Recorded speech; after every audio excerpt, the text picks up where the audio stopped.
And why do we call this Partnership Summit? So it's an opportunity for investors, policy makers, government, and people to come together to look at what are the next generation opportunities.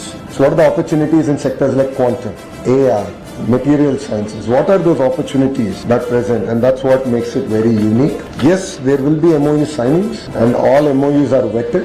All these MOUs will be grounded in 12 months flat. So we expect to sign north of about 410 MOUs in addition to about $120 billion worth of investment. So 120 is already done. This is the next $120 billion.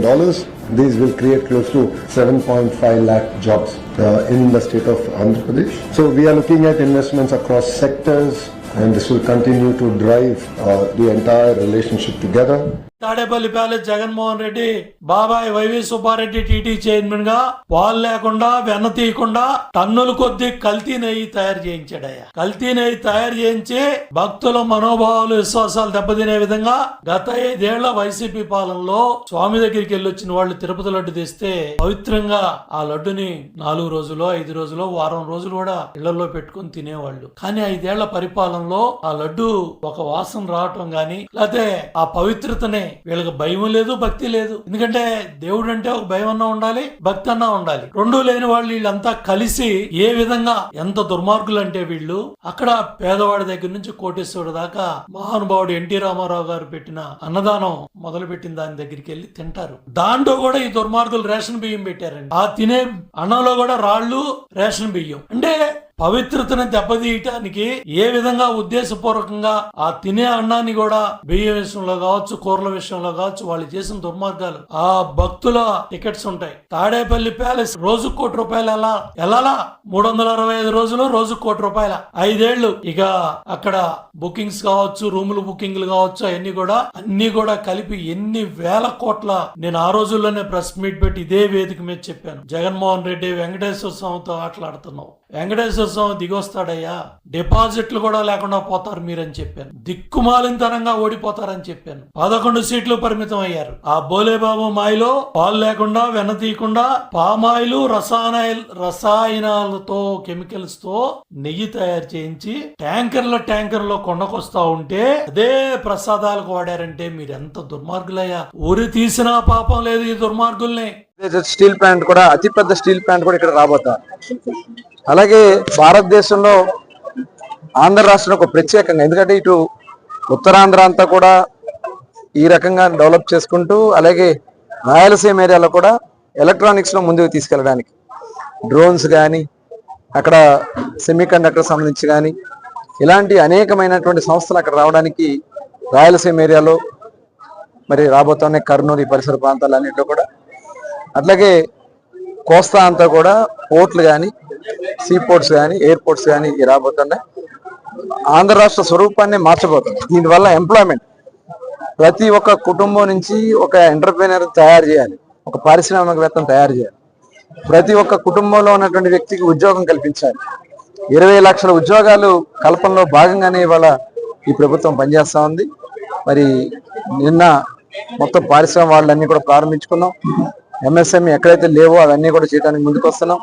అట్లాగే ఈరోజు housing కూడా ప్రత్యేక దృష్టి పెట్టి గత 5 సంవత్సరాలు పేదవాడి సొంతింటి కళ మరి దాదాపు శూన్యం అయిపోయినటువంటి పరిస్థితి నుంచి ఈరోజు మళ్ళీ 3 లక్షల ఇళ్లు ఈరోజు ప్రారంభించుకోవడం జరిగింది. 3 లక్షల ఇళ్లు కూడా ఈరోజు గృహప్రవేశాలు చేసుకుంటారు.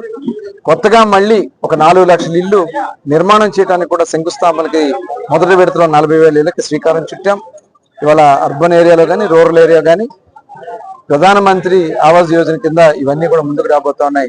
గౌరవ ముఖ్యమంత్రి గారు మరొకసారి ప్రత్యేకంగా ధన్యవాదాలు తెలియజేస్తూ ఇవాళ పార్టీని కూడా బలోపేతం చేసుకునే విధంగా ఇవాళ కమిటీలు వేసుకున్నాం. గతంలో మండల కమిటీలు, గ్రామ కమిటీలు, నియోజకవర్గ కమిటీలు, జిల్లా కమిటీలు, రాష్ట్ర కమిటీలు ఉన్నాయి. కానీ ఇవాళ బూత్ లెవెల్ నుంచి కూడా కమిటీలు ఏర్పాటు చేసుకుని పార్టీని ఒక నిర్మాణాత్మకంగా ముందుకు తీసుకెళ్తున్నాం. పేదల సంక్షేమమే ప్రభుత్వ లక్ష్యంగా ముందుకెళ్తున్నాం. దానికోసం కమిటీల ప్రమాణ స్వీకార కార్యక్రమం చాలా ఉత్సాహంగా ఈ రోజు కసింకోటలో చాలా పార్టీ పండుగలాగా, పసుపు పండుగలాగా ఇవాళ ఇక్కడ జరిగింది. మరొకసారి కార్యకర్తలకి, నాయకులకి ధన్యవాదాలు తెలియజేస్తాను. ఈరోజు వైఎస్ఆర్ కాంగ్రెస్ పార్టీ జాతీయ నాయకులు మా అధ్యక్షులు శ్రీ వైఎస్ జగన్మోహన్ రెడ్డి గారు ఇచ్చిన పిలుపు మేరకు, అలానే విజయనగరం జిల్లా పెద్దలు శ్రీ బొత్స సత్యనారాయణ గారు, మధ్య శ్రీనివాసరావు గారు, అలానే పాలవలసి విక్రాంత్ గారు మరియు మన ఎంపీ బెల్లాని చంద్రశేఖర్ గారు ఇచ్చిన పిలుపు మేరకు రాజాం నుండి వివిధ 4 మండలాల నుండి టౌన్ నుండి వచ్చిన ప్రతి కార్యకర్తలకు, ప్రతి నాయకులకు ముందుగా నేను పేరు పేరున నా ధన్యవాదాలు తెలియజేసుకుంటున్నాను. ఈరోజు 17 ప్రభుత్వ మెడికల్ కాలేజీలను ప్రైవేటు పరం చేస్తుంటే ఎవ్వరూ కూడాను దాని మీద నోరు మెదపడం లేదు. ప్రైవేటు కాలేజీలు అంటే వాటి వలన పేదలు కానీ, మధ్యతరగతి ప్రజలు కానీ ఎన్నో రకాల ఇబ్బందులు, వాళ్ళ పిల్లలు చదువుకోలేని, మెడికల్ విద్య అంటే అభ్యసించలేనట్టుగా అందని దూరంగా వెళ్ళిపోతున్న తరుణంలో ఈ ప్రభుత్వ విధానాలను ఎండగడుతూ మా జగన్మోహన్ రెడ్డి గారు ఇచ్చిన పిలుపు మేరకు రాజాంలో బైక్ ర్యాలీ చేయడం జరిగింది. ఈ బైక్ ర్యాలీ తర్వాత మేమందరము కూడాను ఎంఆర్ఓ గారికి మెమొరాండం ఇవ్వడం జరుగుతుంది. ఇక్కడ మనం చెప్పుకోదగ్గ విశేషం ఏంటంటే, ఎక్కడైనా సరే ప్రభుత్వ మెడికల్ కాలేజీలను తీసుకురావచ్చు, లేదా ప్రైవేట్ మెడికల్ కాలేజీలను కట్టవచ్చు. కానీ పాత ప్రభుత్వం తీసుకొచ్చిన ప్రభుత్వ మెడికల్ కాలేజీలను ప్రైవేట్ పరం చేయడం అంటే అది చాలా దారుణాతి దారుణమైన సంఘటనగా చెప్పుకోవాలి. ఎందుకంటే వాళ్ళు అనుకున్న వ్యక్తులకు, వాళ్ళకి కావాల్సిన వ్యక్తులకు ఈ యొక్క మెడికల్ కాలేజీలు కట్టబెట్టాలనే ఒక దురుద్దేశంతో ఈరోజు కూటమి ప్రభుత్వం ఇలాంటి చర్యలు తీసుకుంది. దీన్ని ఎవ్వరూ కూడా హర్షించరు. దీనికి వైఎస్ఆర్ కాంగ్రెస్ పార్టీ ఒక్కటే కాకుండా ఒకసారి ఆలోచన చేయాలి. చదువుకున్న వాళ్ళు, విద్యావంతులు, మేధావులు కూడా దీని మీద ఆలోచన చేయాలి. అలాగే ఈ రాష్ట్ర వ్యాప్తంగా జరుగుతున్న ఈ సమ్మె గురించి కూడా దేశవ్యాప్తంగా కూడా ఒకసారి చర్చ జరగాలని మేము ఆశిస్తున్నాం. ఎందుకంటే ఇక్కడ ప్రతిదీ కూడాను నిరంకుశంగా ఉంది. మేము ఈరోజు శాంతియుతంగా ధర్నా చేస్తామని అంటే ఎన్నో రకాల అడ్డంకులు పెడుతున్నారు. మేము రావడానికి కూడాను మాకు ఎన్నో ఆంక్షలు, మా మీద కేసులు పెడతామంటూ బెదిరిస్తున్నారు. ఇక్కడ కేసుల కోసం ఎవరు బెదిరైపోయేది ఎవరు లేరు. ఎందుకంటే మేము చేసే తప్పు కాదు, మేము ప్రజల పక్షానే నిలబడ్డాం, పేదల కోసమే మేము ఈరోజు ఈ దీక్షలు చేస్తుందంతా కూడా. ఈ దీక్షలు ఆపడానికి మీరు చూసే బదులు మీరు చేస్తున్న తప్పును మీరు తెలుసుకొని ఈ కుటుంబ ప్రభుత్వం తక్షణం ప్రైవేట్ మెడికల్ కాలేజీని రద్దు చేసి వాటిని ప్రభుత్వ పరంగానే కంటిన్యూ చేయాలని కోరుకుంటున్నాను. ఒకవైపు చూస్తే మన రాష్ట్రం చాలా ఆర్థికంగా ఎన్నో దిగాలు అయిపోయింది. ఈ యొక్క సంవత్సరం 8 నెలల్లోనే 2 కోట్ల పైగా, 2 లక్షల కోట్లకు పైగా ఈరోజు అప్పు తీసుకొచ్చారు. ఇన్ని లక్షల కోట్ల అప్పు తెచ్చారే, కేవలం 5,000 కోట్లు మీరు కానీ ఈరోజు వెచ్చిస్తే అన్ని మెడికల్ కాలేజీలను కూడాను ప్రభుత్వ పరం చేసి, అలానే పేదలకు సూపర్ స్పెషాలిటీ వైద్య సేవలన్నింటినీ కూడా మీరు ఉచితంగా ఇవ్వచ్చు. ఇవే కాకుండా ఈరోజు కేజీహెచ్ తీసుకుంటే ఎందరో అభాగ్యులకి, అనాథలకి కూడాను అది ఒక కేర్ ఆఫ్ అడ్రస్గా ఉంది ఆరోగ్యరీత్యా. అలాంటి కేజీహెచ్లు ఈరోజు రాష్ట్ర వ్యాప్తంగా ఇంకో 17 రాబోతున్నాయంటే అది హర్షించాలి. అంతేకాని వాటిని మెడికల్గా ప్రైవేట్ పరం చేసి ఈరోజు పేదల మీద, మధ్యతరగతి మీద మీరెంతో భారాన్ని మోపాలని చూస్తున్నారు. దీన్ని మేము అందరం తీవ్రంగా ఖండిస్తున్నాము. ఈ సందర్భంగా ఇంకొకసారి కూటమి ప్రభుత్వానికి గుర్తు చేస్తున్నాం, మీరు చేసే ప్రతి తప్పు కూడా మేము ఇలానే ఎండగడతాము. ఎందుకంటే ప్రజలందరూ దీన్ని చూస్తున్నారు. రానున్న 2.5 సంవత్సరాల్లో సాధారణ ఎన్నికలు వచ్చినా సరే, అలానే ఒకవేళ ముందస్తు ఎన్నికలు వచ్చినా సరే, మీరు చేసే తప్పులన్నీ కూడా ప్రజాకోర్టులో తెలుస్తాయి. రానున్న వైఎస్ఆర్ ప్రభుత్వం అని నేను ప్రగాఢంగా విశ్వసిస్తూ ఇక్కడికి వచ్చిన కార్యకర్తలకు అందరికీ కూడాను, మీడియా మిత్రులకు, ప్రతి ఒక్కరికి కూడాను పేరు పేరున నా ధన్యవాదాలు తెలియజేసుకుంటూ సెలవు తీసుకుంటున్నాను.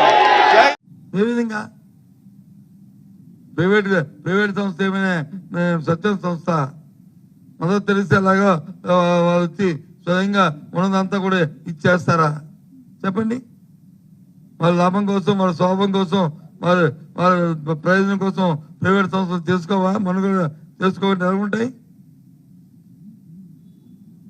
ఆలోచన చేయండి. ఏ రకంగా దాన్ని సమర్థిస్తారు మీరు? వాళ్ళు చెప్పారని చెప్పేవాడు వచ్చి చేసేవాడు చెవులో పోటీ వింటామా? అమాయకులమా? మీరు అడగాలి కదా. ఏ రకంగా అది మిమ్మల్ని కన్విన్స్ చేయమండి. మీరు కన్విన్స్ అయితే ఇట్స్ ఓకే. మీ ఏబిఎన్ రేపు 10 నుంచి ఇదే కరెక్ట్ అని ఓ 10 రోజులు రోజు వ్యాసాలు రాయండి, ఒప్పుకుంటాం. ఏ రకంగా ప్రజల్ని కన్విన్స్ చేయండి. ఎందుకు ఇది? ఇది కేవలం దోపిడీ కోసం, కేవలం వాళ్ళ తాపేదారులకి దీన్ని కట్టబెట్టడం కోసం, దాని నుంచి లబ్ధి పొందడం కోసం చేస్తున్న ఈ కార్యక్రమం ఇది.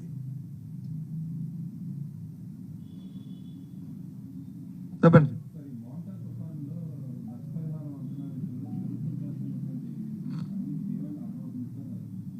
ఏమీ అర్థం అవ్వట్లేదు. ఇప్పటికొచ్చి 18 నెలల కాలం అయింది ఈ ప్రభుత్వం అధికారంలోకి వచ్చి, 18 నెలలు అయింది, సంవత్సరాల కాలం. ప్రభుత్వం ప్రతి ప్రభుత్వం ఒక విధానం ఉంటుంది. అలాగే ఈ ప్రభుత్వ విధానం మా అప్పుడున్న వైసీపీ పార్టీ మా ప్రభుత్వ విధానం రైతుల పట్ల డిఫరెంట్ విధానం. మా ప్రభుత్వ విధానం వచ్చి రైతు భరోసా కేంద్రాలు పెట్టాం. ఆ రైతు భరోసా కేంద్రాల్లో వచ్చి అక్కడే విత్తనాలు ఇచ్చాం, అక్కడే ఎరువులు ఇచ్చాం. రైతు పండించిన పంటకి ఇన్సూరెన్స్ కట్టవలసి వస్తే వేసుకున్న పంటకి ఇన్సూరెన్స్ వచ్చి కేంద్రం మాట కేంద్రం, రాష్ట్రం మాట రాష్ట్రం, రైతు కట్టవలసిన మాటను కూడా ప్రభుత్వం కట్టింది. ఒకవేళ ఏ కలామిటీ వచ్చినా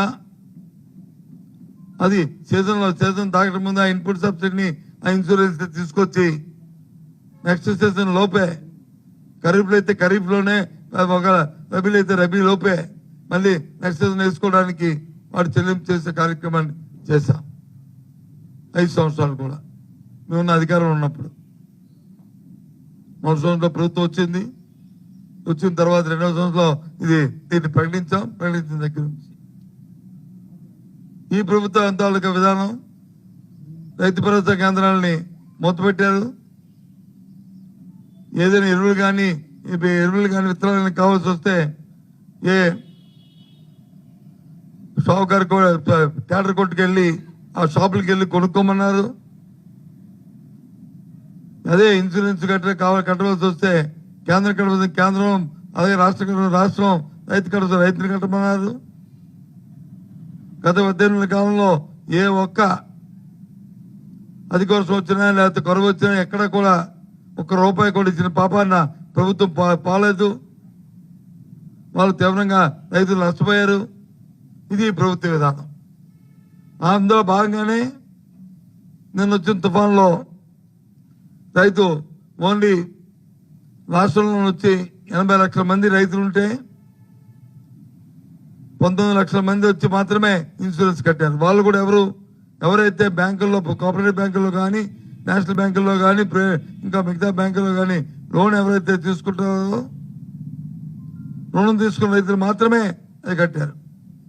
అది కాకుండా ఇంకో 1-2 లక్షల మంది బయట వాళ్ళు కట్టారు. అవగాహన ఉన్నవాళ్ళు, అవకాశం ఉన్నవాళ్ళు కట్టారు. మిగతా 60 లక్షల మంది కట్టలే, అందరూ నష్టపోయారు. వారికి ఇప్పుడు ప్రభుత్వం ఆదుకోవాలి. ఇప్పుడు వచ్చి నోరు మీద పెట్టలేదు. ఏ రకంగా ఆదుకుంటామంటే నడపట్లే, చెప్పట్లే. ఎంతసేపు కంపెనీలో కూర్చొని మాట్లాడుతున్నారు వాళ్ళు. మేము ఎలా చేస్తాం, అది చేస్తాం, ఇది చేస్తాం. ఏం చేశారు చెప్పండి? ఏ కార్యక్రమం చూసాం కదా మనం. చచ్చిపోతే మా సముద్ర తీరాలున్న ఆ గ్రామాల్లో వచ్చి కనీసం వాళ్ళకి పట్టిన అన్నం వాళ్ళు రేషన్ ఇవ్వడానికి ఇవ్వకపోతే ఏ విధంగా ఆ గ్రామాల్లో ప్రజలందరూ వెళ్ళిన అధికారులని, ప్రజాప్రతినిధుల్ని ఏ విధంగా బయటికి పంపారో మీ పత్రికలో రాశారు కదా, చూసాం కదా మనం. ఏ సాయం చేశారో ఇప్పటికొచ్చి నష్టాన్ని వచ్చి చెప్పే పరిస్థితి లేదు. ఈ రకంగా ఉంది. ఎందుకంటే ఇప్పుడు చంద్రబాబు నాయుడు అధికారంలోకి వచ్చిన వ్యవసాయం శుద్ధ దండగా అనేది ఆయన తాలూకా నానుడి. ఆ ప్రకారం ఆయన ప్రయత్నం చేస్తారు తప్ప ప్రజల పాపం మారాడు అనుకోవడం భ్రమ, ప్రజల తాలూకా భ్రమ. మనం మారాడు అనుకుంటారు, నష్టపోతుంటాం, నమ్ముతుంటాం, నష్టపోతుంటాం. ఇది నా అభిప్రాయం.